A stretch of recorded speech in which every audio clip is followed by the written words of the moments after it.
Josh, many modern day vehicles today have ADAS systems in the windshield or behind the windshield, if it's heads-up display or forward-facing cameras.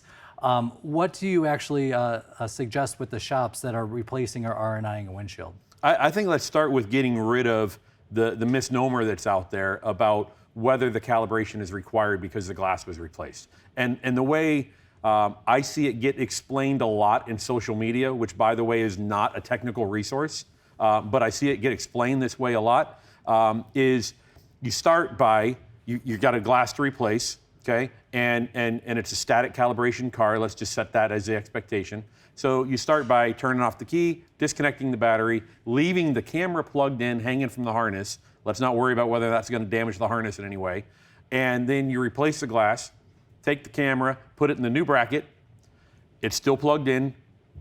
Reconnect the battery, start the car. There'll be no messages on the instrument panel or anywhere in the system. There'll be no code set, and the car doesn't know anything happened. So you must be fine. It's good to go. Send it. And the problem with that is you've completely missed the whole point of the calibration. The whole point of the calibration is it has nothing to do with whether the car knows or doesn't know. You've just changed the piece of glass. So no different than the glasses I'm looking through right now. By changing that piece of glass is a factor in how that camera sees the world around the vehicle.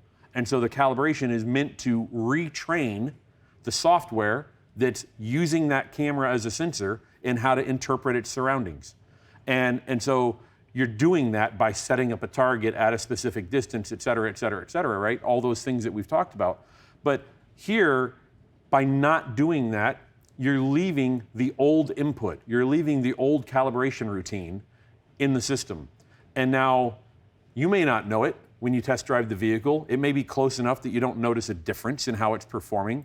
But what happens if, future state, that vehicle's being operated by the owner who hasn't noticed anything wrong, but an event comes along where they weren't paying enough attention or whatever, and now you're expecting that system to intervene and do its task, and it doesn't do it correctly because the calibration was never performed. And I just think it's a terrible scenario.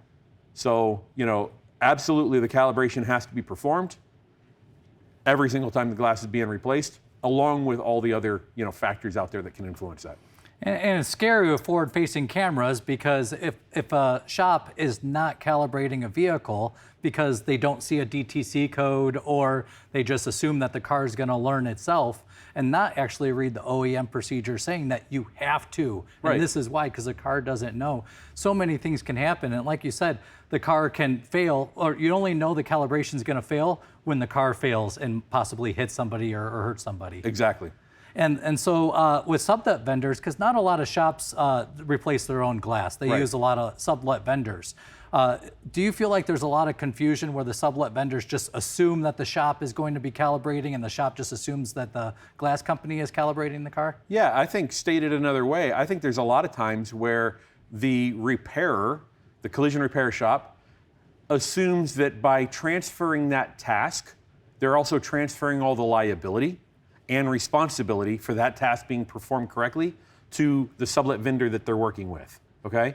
And I think that's a really risky assumption. And so on top of that, you should be asking some questions. You should be validating that they plan to do the calibration.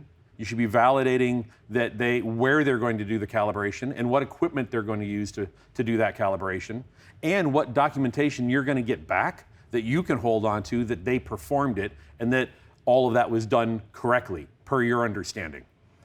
And you can sleep at night knowing that car is leaving your facility safe for your customer and everybody on the road. That's the goal.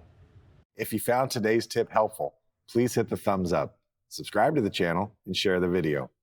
Comment below for any future suggestions. These videos are made possible by SCRS. If you aren't currently a member, I encourage you to join.